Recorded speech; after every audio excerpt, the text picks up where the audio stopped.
was completely... Stanco di perderti i tuoi programmi radiofonici preferiti? Vorresti la tua musica, le tue voci amate sempre con te, ovunque tu vada? Radio Libertà, l'applicazione che trasforma il tuo smartphone e tablet nella tua radio personale. Scaricala ora, è gratis per i dispositivi Android e iOS. Avrai tutta la programmazione quotidiana di Radio Libertà a portata di mano. Scopri di più su radiolibertà.net. Semplicemente la tua radio. Va ora in onda Spazio Più.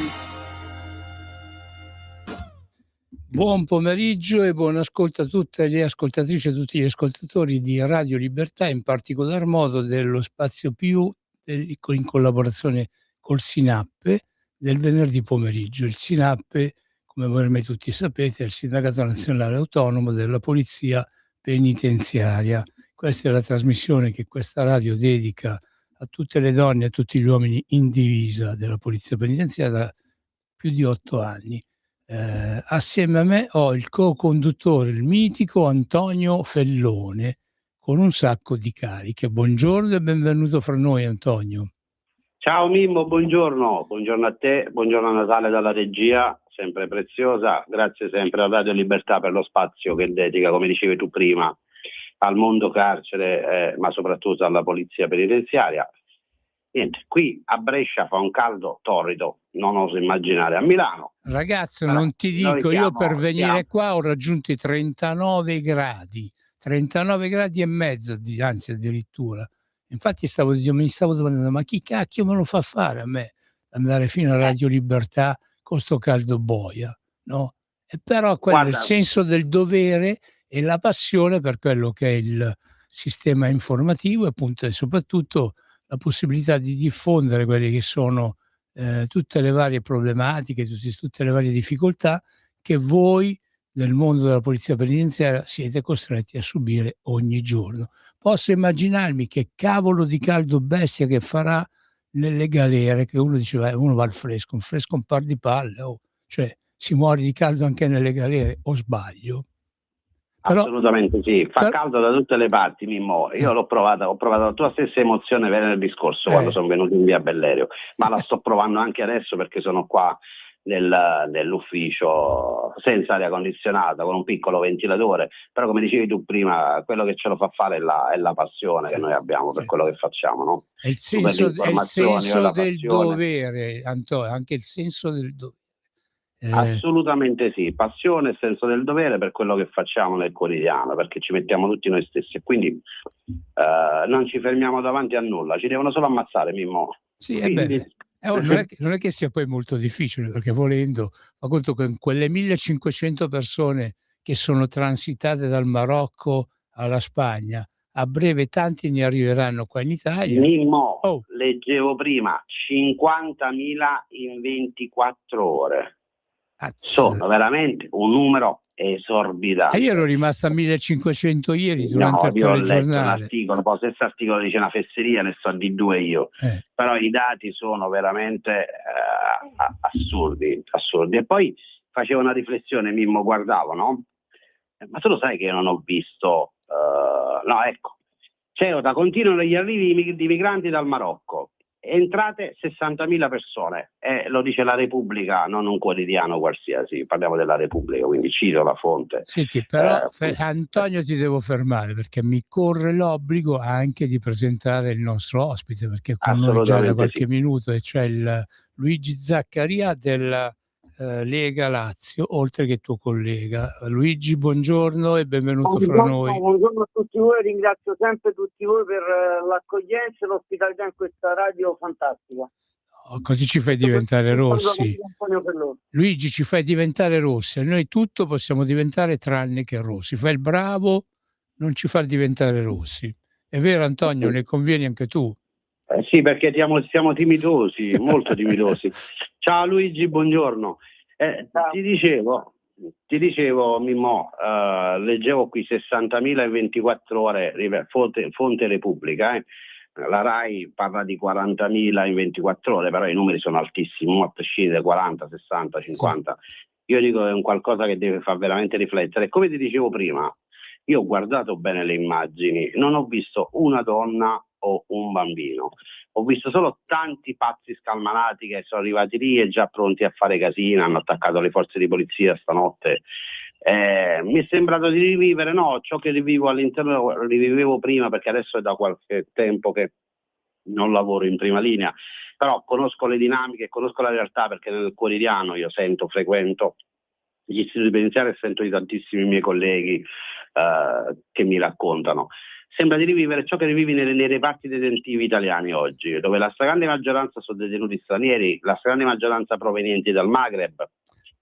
Posso aggiungere? Voglio essere ripetitivo, la stragrande maggioranza dei responsabili di eventi critici che accadono all'interno degli istituti penitenziari, con aggressioni continue al personale, e il non rispetto delle regole, il non rispetto delle istituzioni del paese che li ospita. E questo fa riflettere e fa nel stesso tempo rabbrividire, perché quello che è accaduto oggi in Spagna, sta accadendo oggi in Spagna, può tranquillamente accadere domani in Italia, perché io voglio ricordare che quando c'era al Ministero degli Interni il ministro Salvini, per bloccare tutto ciò ha rischiato 11 anni di galera. Quindi io auspico il ritorno del ministro Salvini agli interni, perché è stato l'unico con i fatti a cercare comunque di limitare, anzi io direi a quasi azzerare gli sbarchi di clandestini in Italia. Quindi su questo bisogna lavorare e andare in quella direzione, perché altrimenti io ho una fottuta paura per noi italiani. Antonio, fammi aggiungere un'osservazione già alla tua descrizione di quello che sta accadendo, e su questo poi voglio avere la risposta da Luigi Zaccaria. Allora, tu hai detto che hai visto un sacco nei filmati, hai visto solo ragazzi, solo giovani. Io posso aggiungere il fatto che sono arrivati tutti quanti a piedi scalzi, perciò qua a breve nelle galere italiane, se voi non avrete la possibilità di dare a questi perlomeno degli zoccoli, delle ciabatte, dell'infradito, scoppieranno dei casini peggiori. E Luigi Zaccaria, tu che ne pensi? Allora, guarda, hai centrato appieno uno dei grossi problemi che da tempo noi ne parliamo con Antonio, perché molte volte abbiamo sollevato anche nei dipartimenti Lega. Il problema della sanità penitenziaria, il problema dell'igiene, della salubrità, che noi avremmo a breve con tutte queste flottiglie di immigrati che stanno arrivando e che, ahimè, molte volte non hanno vaccini, portano con sé anche delle infezioni non curate. E io volevo riprendere proprio su questo argomento una nota che è stata diramata qualche tempo fa sia dal DAP che dal Ministero della Salute, dove ci anticipavano che ci sarebbe stato un ritorno in massa di epidemie ma anche di malattie infettive tipo morbillo, e quindi allertavano, parliamo di ASL, parliamo di Ministero della Salute, allertavano tutti i comandi e tutti i corpi di polizia di fare attenzione, specialmente negli istituti penitenziari, che queste malattie potevano riesplodere. Alcune malattie che noi abbiamo debellato in passato, con tutti questi arrivi così, rischiano appunto di ritornare ancora in auge, insomma. Non è proprio il massimo. Metteranno al collasso il paese, non solo le carceri, cioè non abbiamo strutture in grado di ricevere delle masse così enormi di flottiglie di persone che tra l'altro, poi ecco, ricordiamo quello che accadeva negli Stati Uniti quando gli italiani 50 anni fa andavano lì, c'era la quarantena dove gli italiani venivano messi in quarantena per evitare, insomma, che poi si distribuissero malattie che si importavano dall'Europa, che lì ancora non c'era. Ecco, io non voglio parlare di quarantena, perché altrimenti siamo tacciati di fascismo. No, però no, Luigi, parliamone, perché il mio nome e cognome ancora figura a Staten Island. Io ho il mio nonno paterno che si chiama tale e quale a me, Domenico Magnetta, e il suo nome e cognome ancora figura negli elenchi di Staten Island, perché quando gli emigrati italiani arrivavano là, venivano presi, buttati in questi posti, e lì veniva dato il DDT quotidianamente. Cioè, parliamone, cose che noi appunto invece non facciamo, perché noi qua quando arrivano li trattiamo proprio in una maniera proprio molto, molto attenta, e molto, magari mi avessero dato i Pokémon a me quando dalla Puglia mi deportarono a Milano 64 anni fa. Io 64 anni fa sono stato deportato a Milano, ma col cavolo che a me mi davano il pocket money, oppure mi davano l'istruzione a gratis, come succede oggi, perché se fra questi 60.000 migranti a Ceuta ne sono arrivati in grande parte minorenni, se ci arrivano qua in Italia, noi quelli ce li dobbiamo crescere fino alla maggiore età, e fino ai 18 anni. Cioè, e perciò, oltre che al problema sanitario che tu appunto di cui hai dato, di cui tu hai parlato, e che appunto in pratica il problema sanitario che scoppierà sicuramente nelle nostre patrie galere, perché scoppierà, perché cioè, bastava vederli, questi sono arrivati con un pantaloncino, con un costume, a dorso nudo, a piedi nudi, arroganti. Vabbè, sai, quella è l'emozione e l'allegria del momento, dai Antò, passiamo. No, io non parlo dell'allegria, io parlo di quello il comportamento che hanno tenuto poi successivamente con le forze di polizia, non l'allegria. Io ho letto che si sono menati anche con i francesi, perché cioè con gli spagnoli, perché giustamente i cittadini spagnoli che si sono visti assaltare qualche cosa da disciplina l'hanno avuta, insomma. Appunto, quello. Mimmo, guarda che noi parliamo proprio di questo, ma secondo me ci dobbiamo andare proprio con i piedi di piombo, perché è una situazione che va assolutamente seguita, è una situazione che va studiata, è un fenomeno che va studiato, perché altrimenti rischiamo veramente quello che diceva tempo fa Oriana Fallaci, la grandissima Oriana Fallaci.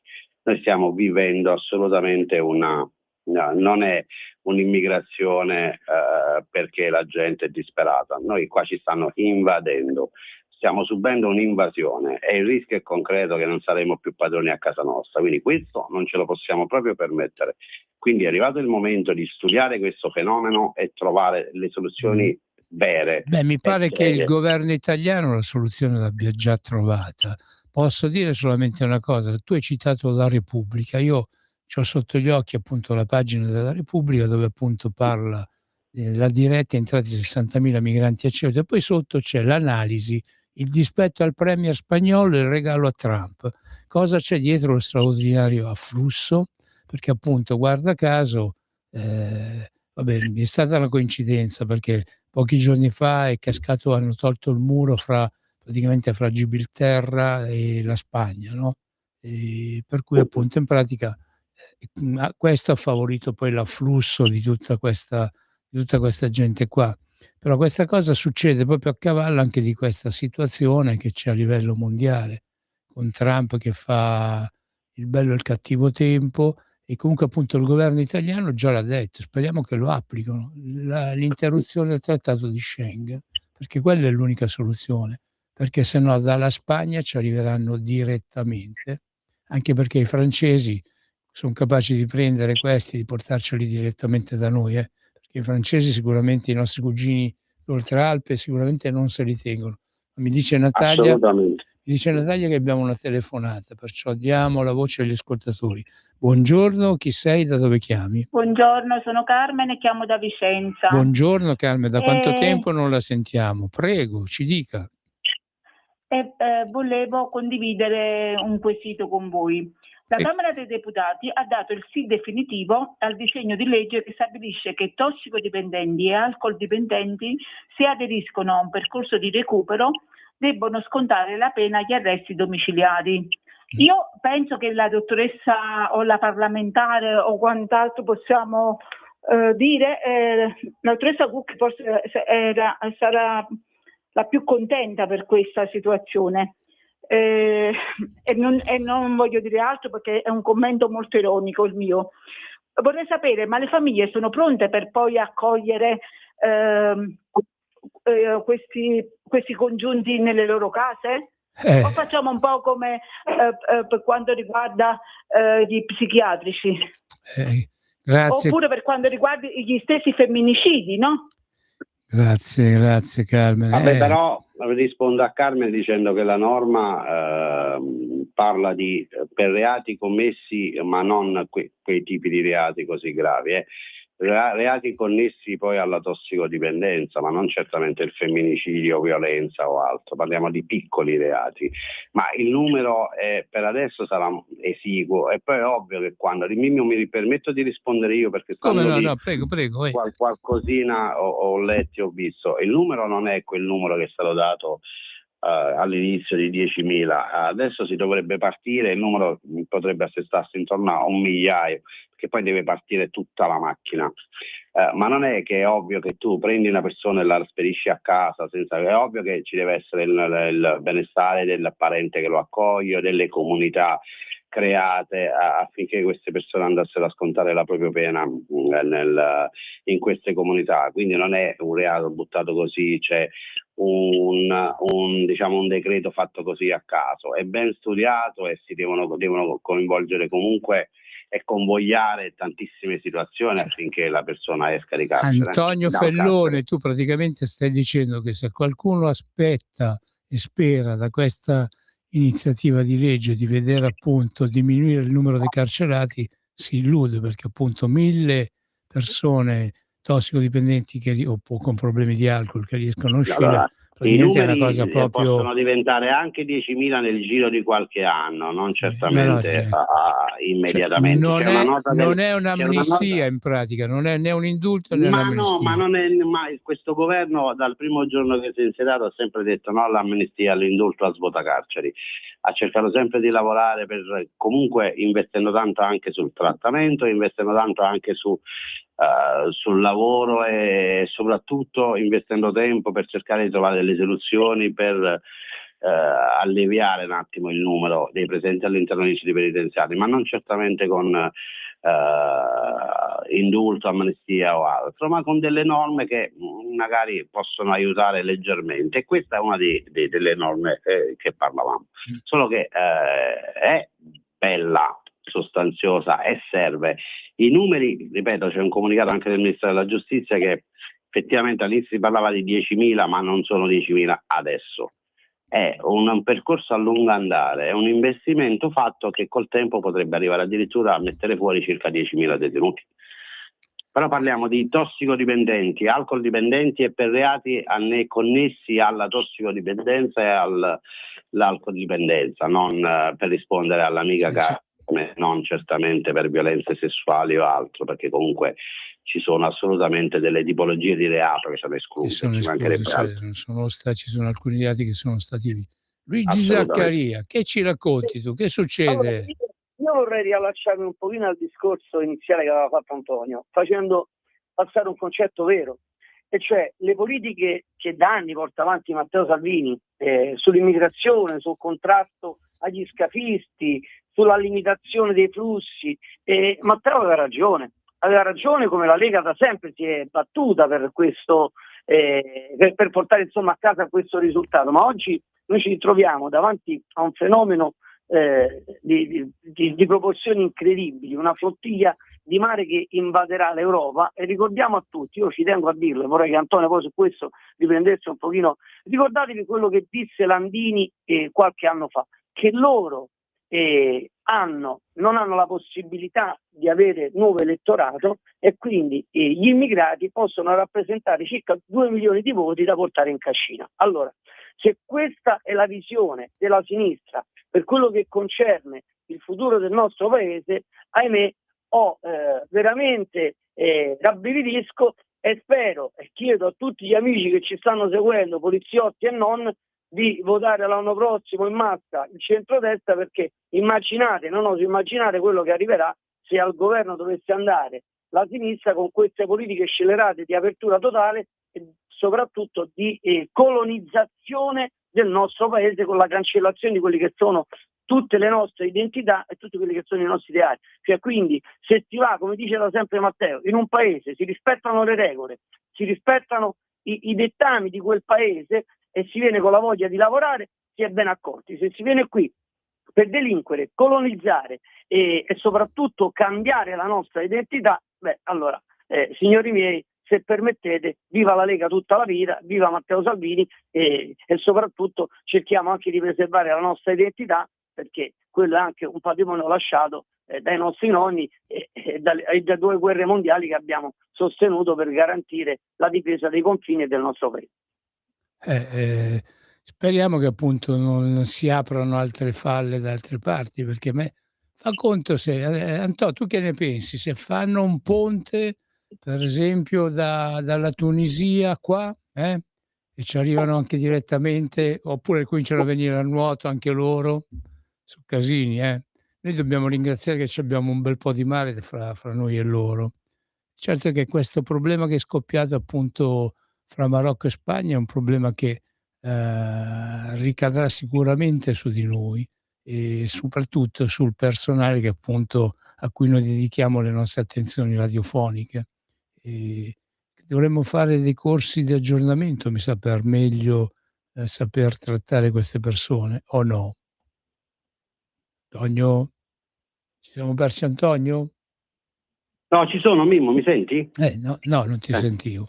Ok, no, io penso semplicemente che comunque bisogna trovare una soluzione seria e vera, perciò è il mio auspicio che Matteo Salvini torni agli interni, semplicemente perché come dicevamo prima, Mimmo, il problema poi si ripercuote sulla sicurezza della nazione tutta, quindi partendo dalle forze di polizia che operano sul territorio alla polizia penitenziaria che opera all'interno dei istituti penitenziari, perché ripetiamolo e diciamolo, è inutile nascondersi dietro un dito, la stragrande maggioranza di queste persone arriveranno in Italia solo e esclusivamente per delinquere. Punto.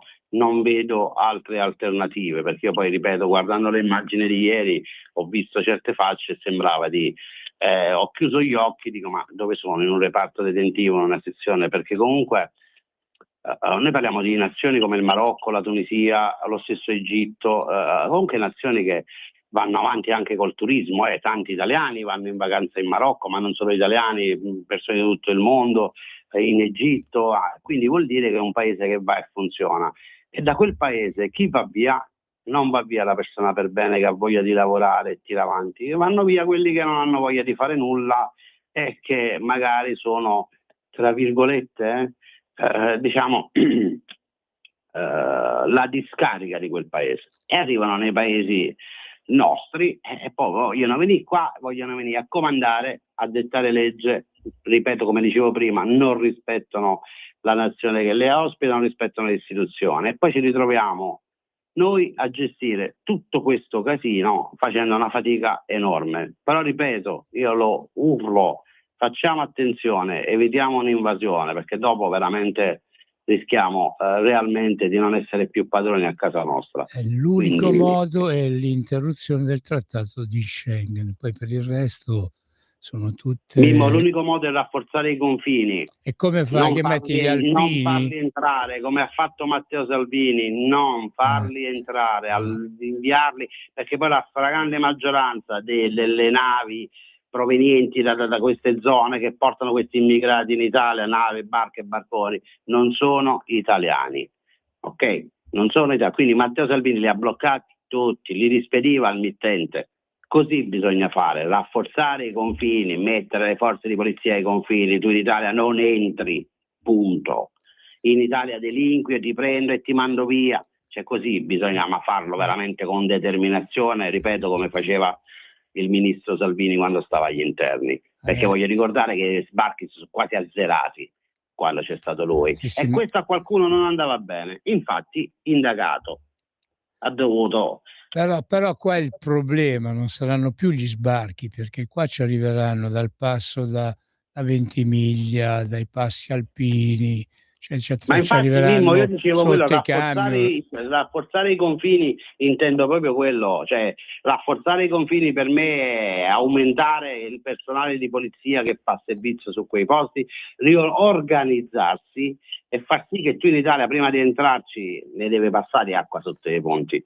Oggi è facile entrarci, invece bisogna rafforzare. Secondo me, se veramente 60.000 sono passati dal Marocco in Spagna, secondo me c'è da formare una legione straniera e andare a dare supporto agli spagnoli, perché la Guardia Civile da solo non ce la fa, non ce la potrà fare la polizia spagnola. Però Mimmo, diciamolo, perché qua non lo stiamo dicendo. C'è Diciamoli Luigi, che grazie... Antonio, c'è Luigi che sta cercando di far sentire la sua voce, già la seconda volta che lo sento, ma prego Luigi, dici. No, volevo solo riallacciare al discorso delle politiche scellerate di sinistra. Questo è il boomerang che ritorna, cioè aprire la porta a tutti, ad aprirla in modo incondizionato, porta a questo. E allora noi dobbiamo fare molta attenzione, perché poi dietro a questi signori non ci sono delle persone che scappano dalla guerra, ma ci sono delle vere e proprie organizzazioni criminali che dietro a questa operazione guadagnano e hanno insomma degli introiti. Quindi noi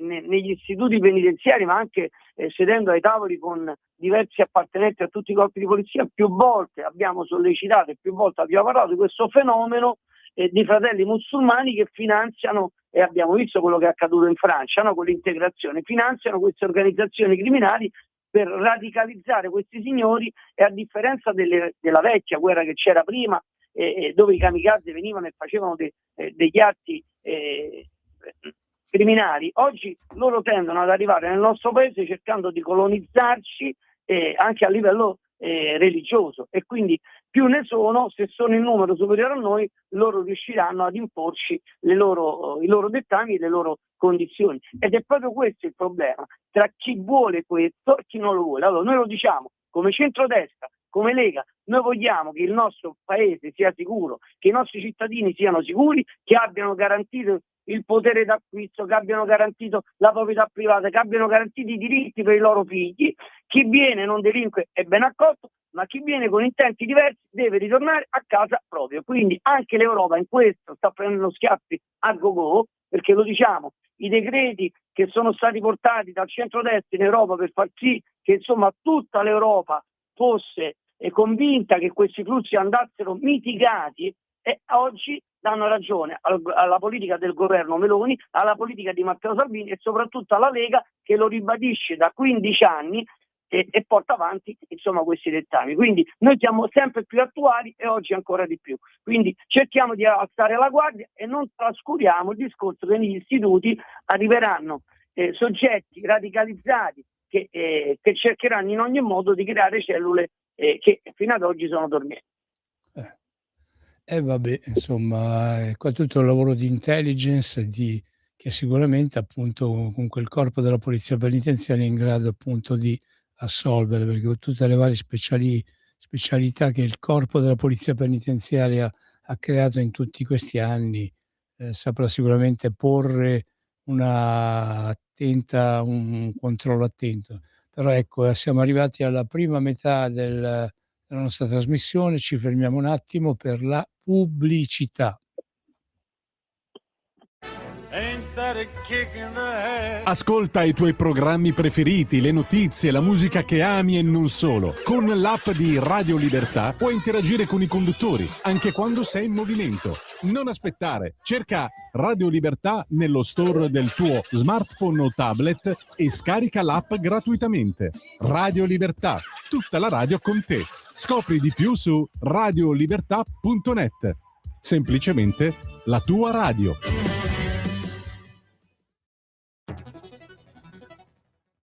C'è chi te la racconta sbagliata e chi te la racconta male. C'è chi te la racconta tagliata e chi te la racconta al contrario e chi non te la racconta affatto. QDS te la racconta giusta. Ogni giorno la tua terra, il suo presente, le sue attese, la sua volontà di rinascita. Leggi, abbonati, scegli il Quotidiano di Sicilia. L'informazione giusta per crescere insieme.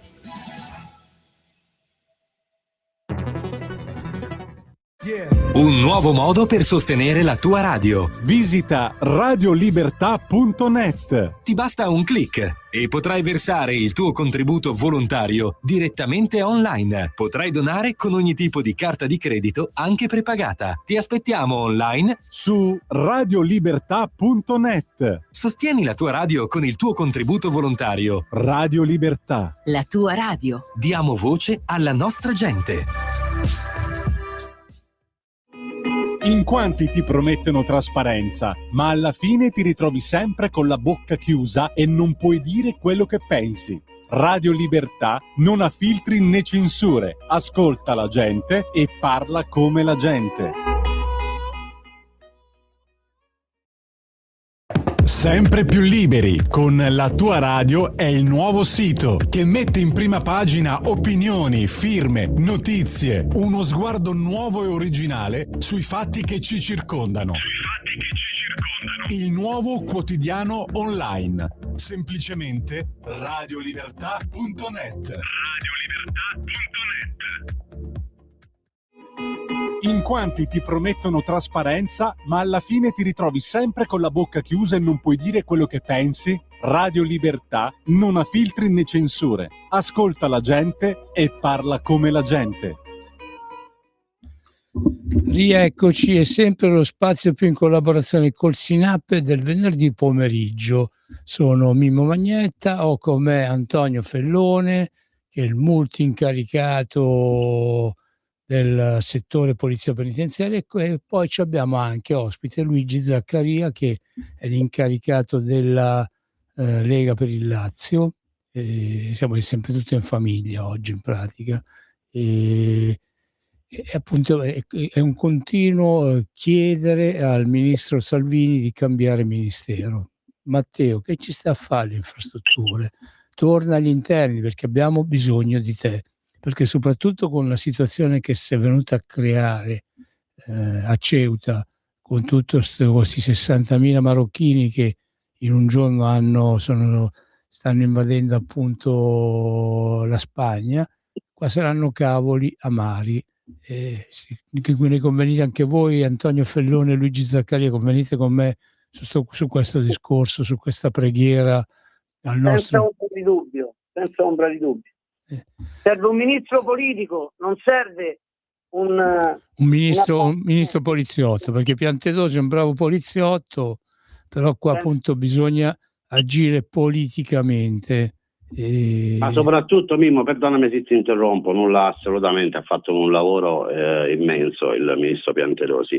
Serve un ministro che in materia abbia tantissima esperienza, e chi come Matteo Salvini, sappiamo bene quello che è successo, quello che ha fatto e soprattutto quello che ha subito. Però io credo che da tutta questa storia ne ha fatto ancora di più di esperienza, e quindi secondo me è l'unico che può mettere un freno a ciò che sta accadendo e ciò che potrebbe accadere il dopo la Spagna, perché io sono realmente preoccupato, ma sono preoccupato semplicemente perché Luigi può confermare, noi che veniamo dal mondo carcere siamo veramente esausti, stanchi di tutte queste persone che arrivano, perché poi la stragrande maggioranza ce dobbiamo gestire noi, se devono gestire i miei colleghi che lavorano in prima linea tutti i giorni, e credetemi, solo chi conosce realmente ciò che accade, conosce la realtà degli istituti di pena, sa quanto è complicato e quanto è difficile lavorare con determinate persone. È veramente difficile, perché non sono detenuti comuni che tu puoi dire vabbè dai, gli spieghi la situazione, cercano di capire. No, sono arroganti, violenti, pretestuosi, presuntuosi. Fai una fatica enorme per poterli gestire, e come ho detto prima sono loro la stragrande maggioranza, sono loro i protagonisti della stragrande maggioranza degli eventi critici che accadono nel quotidiano degli istituti penitenziari. Quindi questo deve far riflettere tutti coloro che si devono attivare affinché si dia veramente un freno concreto a ciò che sta accadendo. E ripeto, lo dirò fino alla morte, l'unica persona capace di poter Antonio Fellone, fermo là, ti proibisco di dire fino alla morte, perché la morte qua a noi non c'è, la morte non ci fa paura, ma io ho bisogno di te, cioè qua quell'altro con il periodo di feriale non può venire. Se arrivi pure fino alla morte pure tu, io che faccio? Rimango solo? No, non si fa così. No, era questo è un modo abbandono di dire, del posto di servizio. Veramente, io ripeto, forse si sente dal mio tono di voce, sono letteralmente incazzato, ma allo stesso tempo sono realmente preoccupato per ciò che sta accadendo. Perché vogliamo, Antonio Fellone, vogliamo raccontare alle nostre ascoltatrici e ai nostri ascoltatori com'è la situazione, com'è lo spirito che alberga in quel di Canton Mombello, che è uno degli istituti penitenziari della Lombardia fra quelli maggiormente problematici. in che condizione psicologica stanno con i tuoi colleghi? Non deve Io credo che la situazione di Canton Mombello, dell'Elio Fischione, oggi istituti penitenziari di Brescia, sia uguale a tutte le situazioni che stanno vivendo i miei colleghi all'interno degli istituti penitenziari dello Stivale, perché la situazione è simile da tutte le parti. Ovviamente ci sono istituti più particolari, istituti più tranquilli, ma la situazione è simile su tutto il territorio nazionale. Ripeto e lo ribadisco, la stragrande maggioranza, anche a Brescia e direi soprattutto a Brescia, come a Como, come a Cremona, diciamo come la stragrande maggioranza degli istituti del nord, dove vede una massiccia presenza di detenuti stranieri, è complicata proprio per questo, perché come abbiamo raccontato già altre volte degli eventi critici accaduti a Brescia, ma accaduti anche negli altri istituti del nord, vede sempre come protagonisti queste persone, perché abbiamo raccontato del collega che si è rotto a Libia a Brescia. Chi ha causato tutto ciò? Detenuti provenienti dal Maghreb. Il collega a Verona, gli è stata infilzata la matita nel collo, chi è il protagonista? Un detenuto magrebino.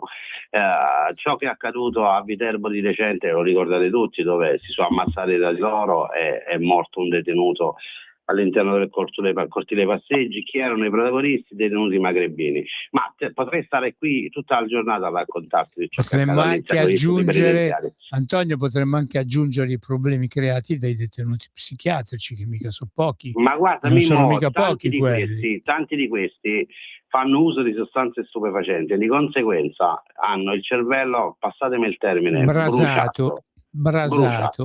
E quindi fai una fatica enorme a gestirli perché non ragionano.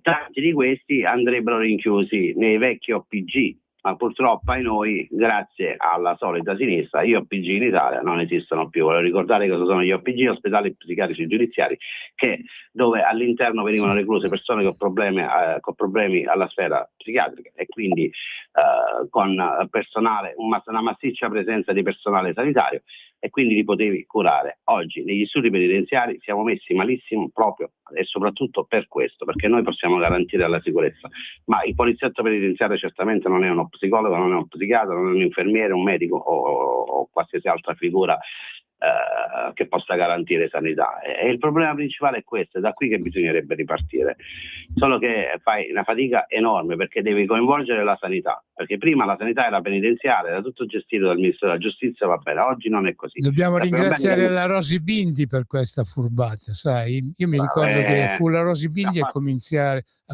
la distruzione di quello che era la sanità penitenziaria. Ci ha fatto un danno non indifferente Rosi Bindi, o chi per lei o chi... Luigi, prego. Io voglio dare un dato ai nostri ascoltatori, no? Ma soprattutto per far comprendere il grande lavoro della Polizia Penitenziaria negli istituti penitenziari. Allora, il Ministero della Salute dà questi dati. Ci vogliono 17 infermieri per gestire 100 malati, quindi mediamente un infermiere ogni 6 pazienti. Negli istituti penitenziari noi abbiamo colleghi che gestiscono 300 detenuti con uno al massimo, a volte anche 2, se siamo fortunati, 3 colleghi, naturalmente nell'arco di quelle che sono le turnazioni su 3 quadranti qualora siano su 4 quadranti di 6 ore arriviamo anche a 4 colleghi, 1 per turno. Quindi rendiamoci conto della proporzione, della sproporzione che c'è. È vero che noi non siamo medici, ma gestire 100 pazienti con 17 infermieri non è la stessa cosa che gestire 400 con 1 o 2 operatori di polizia penitenziaria che devono avere a che fare con soggetti che non sono solo psichiatrici, che hanno di tutto e di più, ma questi soggetti molte volte, anche grazie alla legge Torreggiani, si trovano a bivaccare nelle sezioni, perché lo ricordiamo, la legge Torreggiani ha condannato l'Italia e il paese perché le nostre carceri erano disumane e quindi con la vigilanza dinamica si sono aperte le celle e quindi non vengono più chiamate celle ma camere di pernottamento. Le celle durante la giornata i detenuti devono camminare e bivaccare all'interno delle sezioni. E voi immaginate marocchini, tunisini, rumeni, albanesi che quotidianamente si azzuffano E come sediamo queste liste noi operatori di polizia penitenziaria, dove molte volte nei reparti siamo demandati solo al controllo visivo, perché il numero che abbiamo è inadeguato per poter sopperire solo a preservare, a salvaguardare le loro vite. Quindi immaginate che cosa significa lavorare in questa bolgia, e immaginate soprattutto che significa poi avere tutta una serie di problematiche, gente che non sa parlare italiano e quindi radicalizzati e poi di tutto e di più su tante altre sfaccettature che non sto qui a dirvi. E non dimentichiamo poi tra l'altro le temperature negli istituti. Tutti parlano di poveri detenuti, sono ridotti veramente in una condizione pietosa, ma nessuno parla delle condizioni lavorative dei colleghi di polizia penitenziaria che lavorano nel carcere, e quello è un luogo di lavoro per noi. E come tutti i luoghi di lavoro, anche noi abbiamo diritto al privatizzatore, anche noi abbiamo diritto alla salubrità e al rispetto del testo unico 81, come è previsto per tutti gli altri lavoratori. Quindi rendiamoci conto che quando si parla di polizia penitenziaria bisogna farlo a 360 gradi, facendo rispettare le norme, ma soprattutto rispettando i colleghi. E un'altra cosa, e chiudo, voglio fare gli auguri ad una persona, il dirigente generale Augusto Zaccariello, che si è insediato il 28 luglio 2026. È una cosa epocale: la polizia penitenziaria dalla riforma 395 del 90 non aveva il capo della polizia penitenziaria, non aveva un uomo in divisa che potesse coordinare le specialità e le specializzazioni. Ringraziamo il dottor Zaccariello che si è insediato il 28 luglio, e soprattutto siamo consci che il corpo di polizia penitenziaria, con tutti i sacrifici che sta facendo, e soprattutto grazie al governo che ci sta aiutando, ci sta sostenendo, perché tutto quello che abbiamo avuto e che stiamo avendo in questi anni di difficoltà è grazie sempre a una politica scellerata della sinistra, che ha sempre visto negli operatori di polizia penitenziaria come i nemici e non coloro che salvaguardano le patrie catene. Scusate se mi impolvero così. Grazie Luigi, fai bene, perché bisogna appunto sempre ricordare queste cose, come bisogna anche ricordare che voi vi caricate di tante problematiche e le risolvete anche, però voi siete stati formati per curare la sicurezza all'interno delle prigioni o nei perimetri delle prigioni, e non appunto per diventare voi psicologi, psichiatri, dottori, infermieri, cioè o assistenti sociali. La vostra formazione è stata altra e voi pigliate uno stipendio solo e a volte anche misero, e fate 4 lavori bene che vi va, senza poi dimenticare il fatto che tante volte un agente deve badare a 100 detenuti in una sola sezione, cioè, ed è una cosa veramente che non si può sentire. Se poi andiamo a guardare che avete avuto anche difficoltà a vedere riconosciuti gli avanzamenti economici, per dire tanti gli straordinari, se fanno straordinari trovano difficoltà a farseli pagare, perché poi lo Stato in questo è avaro anche. Cioè voi veramente, a voi bisognerebbe fare tanto di cappello, perché veramente siete la spina dorsale di quello che è questo Stato un po' smidollato per certi versi, perché appunto è uno Stato che fa il forte con i deboli e il debole con i forti. E in questo caso i forti chi sono? I forti sono appunto questi che arrivano a casa nostra e combinano un macello e ne escono indenni, perché noi, oltre ad avere problematiche a livello di carenze di organico in vari settori delle forze dell'ordine, poi abbiamo invece la problematica, abbiamo tanti giudici, sono pochi, però fra questi pochi giudici che abbiamo ce ne sono tanti che prendono e si divertono ad applicare, a interpretare la legge come gli pare a loro, e perciò noi ci ritroviamo l'extracomunitario che va in giro col macete a seminare disastri, che lo fermano, lo mettono in galera, ma la mattina dopo di nuovo in mezzo alla strada. Cioè noi viviamo in queste condizioni e sarebbe il caso appunto che chi ha il potere, chi fa politica oggi appunto è nella stanza dei bottoni, prenda e si attrezzi di conseguenza. Allora l'ho detto in maniera così spiritosa, ma non scherzavo mica.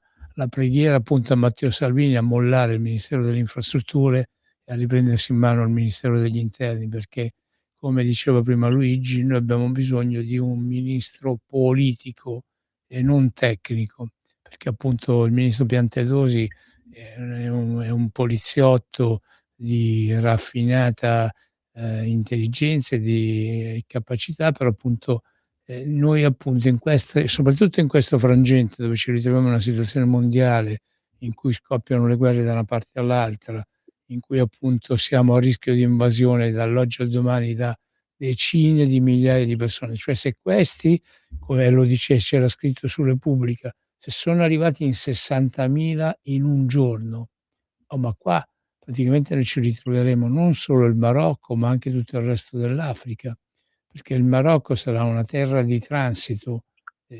Fino a poco tempo fa avevamo quelli che arrivavano appunto in Sicilia, a Lampedusa. Ora invece la Lampedusa sarà quella spagnola. Mimmo, rischiamo di importare l'Africa, rischiamo di importare l'Africa. È arrivato il momento che anche quelli di sinistra se ne rendano conto. E quello è il disegno in atto da anni. Solo ed esclusivamente i loro interessi, perché come dicevi tu prima, non mi ricordo se lo dicevi tu o Luigi, qua si guarda solo l'interesse personale, perché questi poi sono portatori di voti, e quindi è ovvio, perché se tu guardi nelle varie città, guarda, la città dove vivo io vivo in provincia, però sono qui a Brescia, noti una netta differenza tra la città e la provincia. La città è popolata di persone straniere, quindi di extracomunitari, e guarda caso la sinistra ottiene tantissimi voti e quindi di solito vince in città. Invece se vai a guardare i dati che riguardano la provincia, dove fortunatamente ce ne sono di meno, il centrodestra avanza in maniera veramente a dismisura. Quindi questo deve far riflettere, la devono smettere di guardare gli interessi, quindi i voti oppure COP rosse o altro. Bisogna salvaguardare il nostro paese. Se questo loro non gli va bene, invece di importare l'Africa, se ne andassero loro. Tanto la possibilità di andarsene e voglia, come ha fatto qualcuno, senza citare il nome, qualcuno che addirittura ha tirato Salvini come ministro della malavita e poi ha trovato anche ai noi un magistrato che gli ha dato ragione. Questo poi c'è un'altra cosa che fa riflettere, è scappato, ma scappassero tutti, perché poi li vedi poi questi personaggi che è troppo facile dall'estero sputare veleno e sangue sul proprio paese. Abbiamo ancora un'ascoltatrice e le ridiamo la parola. Allora, sono di nuovo Carmen e volevo fare un quesito a Fellone. Volevo sapere, iniziano a schermare gli istituti finalmente, almeno Vicenza è schermata, e si inizia la body cam. Per voi attualmente è un aiuto oppure no? Chi è che risponde? Fellone o Zaccaria? No, Fellone, rispondo io, poi faccio rispondere pure a Luigi. Sì, vabbè, la schermatura degli istituti penitenziari sarebbe cosa ottima farla a tutti gli istituti. Perfetto. Solo che trovi un piccolo problema semplicemente agli istituti che sono situati al centro città, perché quando tu schermi un istituto comunque la distanza, se non ricordo male, dovrebbe essere intorno ai 200-250 metri, e il rischio è concreto che non schermi solo l'istituto penitenziario, ma schermi anche le abitazioni vicine agli istituti di pena. Quindi su questo bisogna studiarla bene e fare attenzione. Come in tantissimi istituti stanno mettendo le reti antidrone finalmente, quindi questo è un altro passo in avanti, perché non se ne può più questa questione dei droni. Per quanto concerne la sperimentazione che è partita anche per noi delle bodycam, cosa ottima. Io veramente mi alzo e faccio mezz'ora d'applausi, perché la bodycam può salvare tantissime volte il poliziotto che deve intervenire magari in situazioni dove non vi è la videosorveglianza, e quindi possiamo parlare di un intervento all'interno di una cella, in una stanza detentiva, chiamiamola bene, perché altrimenti veniamo additati, come diceva prima Luigi, per fascisti o altro. Quando fai un intervento all'interno di una cella, tu non hai videosorveglianza e quindi il detenuto si può inventare la qualsiasi, come già è capitato in passato. Quindi per me la bodycam è fondamentale. Sono contento che questo governo l'abbia data anche alla polizia penitenziaria, come abbiamo detto già in passato, è partita la sperimentazione. La bodycam fermo un secondo. Tutto dedicato a te. Dai, sì, no. Aspetta un secondo, è una piccola sorpresa. Vediamo se ci riusciamo. Eccoli gli applausi, eccoli. Vedi, noi riusciamo a fare anche queste ma cose. la bodycam sarà un'ancora di salvataggio e fortunatamente direi anche per il collega della Polizia di Stato che è intervenuto sulla questione Fakir, perché da lì si evince la realtà dei fatti, la verità, come è stato fatto l'intervento in maniera egregia, e complimenti al collega, nonostante ancora c'è qualcuno che grida al fatto che il collega l'ha ammazzato, è stato ammazzato, lì poi vogliamo sorvoliamo, ne abbiamo già parlato la settimana scorsa, però ripeto, rispondendo a Carmen, finalmente direi, noi abbiamo fatto una grande lotta in passato per l'introduzione delle bodycam come quella del taser, e anche qui non ci fermiamo perché poi prima o poi sfonderemo anche il muro del taser, perché io ritengo che sia fondamentale il taser all'interno degli istituti penitenziari, ma anche come deterrente, perché se il detenuto sa che tu hai il taser ci pensa 3 volte prima di fare il cretino.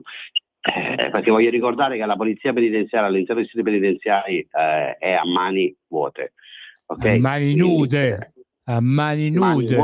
Vuote o nude, il senso è quello, mani nude, mi attengo a quello che dice Mimmo, quindi non è un lavoro che possono fare tutti, quindi un po' di tutela anche per noi non è male. Allora, dato che ci stiamo avvicinando alla fine della trasmissione, ridiamo la parola a Luigi. Luigi, dici qualcosa ma col cuore di quello che è questa situazione che si sta delineando nel nostro immediato futuro. Sono molto, come ogni periodo estivo, sono sempre solidale con i colleghi e con Antonio abbiamo fatto tante battaglie durante il periodo estivo di agosto, perché anche i nostri colleghi hanno diritti alle ferie, molte volte durante il periodo estivo le ferie saltano perché siamo a corto di personale e via discorrendo.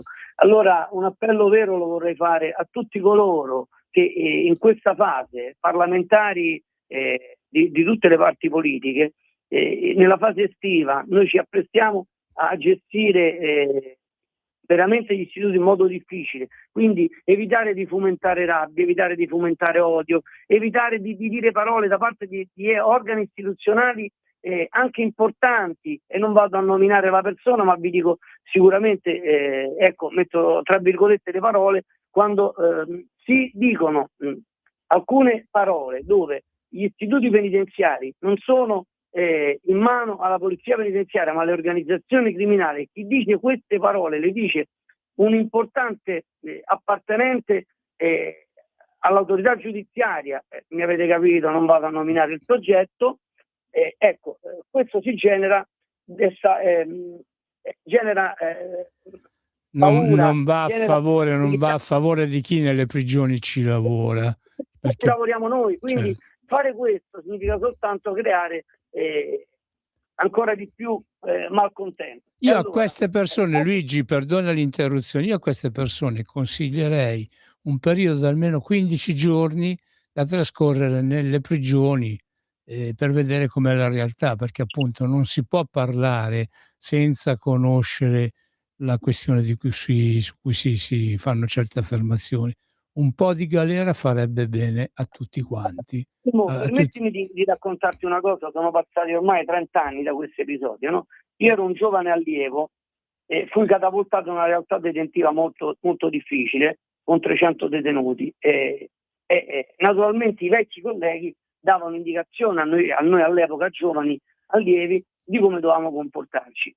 La prima cosa che ci dicevano: ricordatevi che la vostra arma è la penna. La penna perché? Perché noi qualsiasi cosa accadeva dovevamo riportare naturalmente sui rapporti sanzionatori quello che era accaduto, e questo in base poi alla legge Pozzini che dava i permessi, premi e tutto quanto, si riusciva a gestire in un certo qual modo gli istituti. Ecco, dal 1986 quando è stata insomma i tempi di Niccolò Amato, Luigi, in pratica.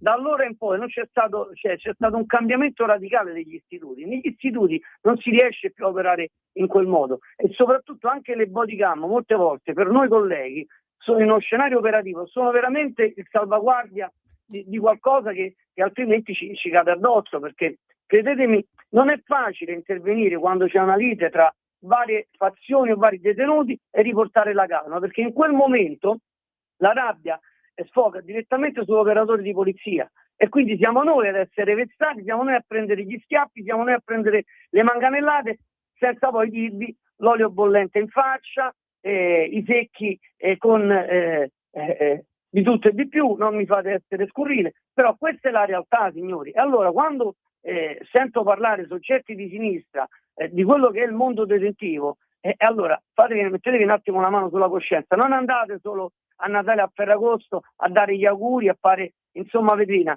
venite negli istituti quando i colleghi sono veramente in difficoltà e quando ci sono situazioni di degrado incredibile che mettono a repentaglio la sicurezza non solo degli istituti ma di tutti gli operatori di polizia penitenziaria. Allora io faccio un appello, abbassiamo i toni, come ha detto il Presidente della Repubblica, fatevi un esame di coscienza, cercate di essere responsabili perché la sicurezza è di tutti, non è di destra ma è di tutti, e soprattutto cercate di comprendere che quando un personaggio come Matteo Salvini riveste il ruolo di ministro è il ministro di tutti, non può essere il ministro attaccato perché ha difeso i confini del nostro paese. Ecco, bisogna cambiare questa educazione, bisogna cambiare questo stereotipo che la sinistra ha, che sa solo criticare. Allora io vorrei vedere qualcosa di costruttivo che loro propongano al governo e sono sicuro che qualora facessero una cosa del genere anche il peggiore dei governi la valuterebbe, la vaglierebbe in modo onesto. Mentre loro solo di fare caciara, come si dice. Luigi, grazie, ma questa è pura utopia. Comunque, allora, prima di dare la parola ad Antonio Fellone per i consueti saluti, devo leggere un messaggio che è arrivato, non posso esimermi dal non leggere, perché noi diamo la parola a tutti, anche se ci arriva per scritto, senza filtri né censure. Allora, leggo: piante dosi di raffinata intelligenza. Salvini prima di abbandonare i lavori pubblici abbassi i pedaggi autostradali. Cioè, questa l'ho dovuta. Matteo, torna all'interno, però in effetti se ti riesci ad abbassare i pedaggi, fai abbassare i pedaggi perché non se ne può più, perché fra quello che costa la benzina, il gasolio, è diventata veramente una fatica muoversi. Sulle accise si è battuto Matteo, diciamolo. Se si sono abbassate le tariffe della benzina in questi giorni è grazie alla Lega e grazie a Matteo Salvini. Ma di più ancora, costa troppo, i carburanti costano troppo, di più ancora dobbiamo fare, perché se facciamo parte del governo dobbiamo fare di più, dobbiamo fare la differenza. Tu prima dicevi appunto la sinistra dovrebbe fare, ma alla sinistra c'è stato chi era Moretti che ha detto fatela qualche cosa di sinistra. Questi non sono più capaci di dire nulla perché loro non guardano più a quello che è il popolo, il territorio, ma guardano invece i cazzi loro. E con questo do la parola ad Antonio Fellone, che così fa i consueti saluti. Vai Antonio. Eccomi Mimmo, eccomi. Comunque io vorrei assolutamente dissentire da quel magistrato che ha detto che noi abbiamo perso il controllo delle carceri, perché non è proprio così. Comunque poi magari dedicheremo un'altra trasmissione a queste parole che a me hanno dato fastidio enorme, perché assolutamente non è così, perché ha mancato di rispetto secondo me a 38.000 uomini e donne che nel quotidiano fanno dei sacrifici enormi per compiere il proprio dovere. Vabbè, detto ciò, Mimmo, io ti ringrazio. Grazie a Luigi per essere stato tutta la trasmissione con noi, grazie a Natale dalla regia, a Radio Libertà per lo spazio che ci dedica ormai da quasi 8 anni, che dedica al mondo carcere ma soprattutto al corpo di polizia penitenziaria, al SINAP. E come dico sempre, viva la polizia penitenziaria, viva il SINAP, e ci sentiamo venerdì prossimo. Buona serata a tutti. Avete ascoltato Spazio Più.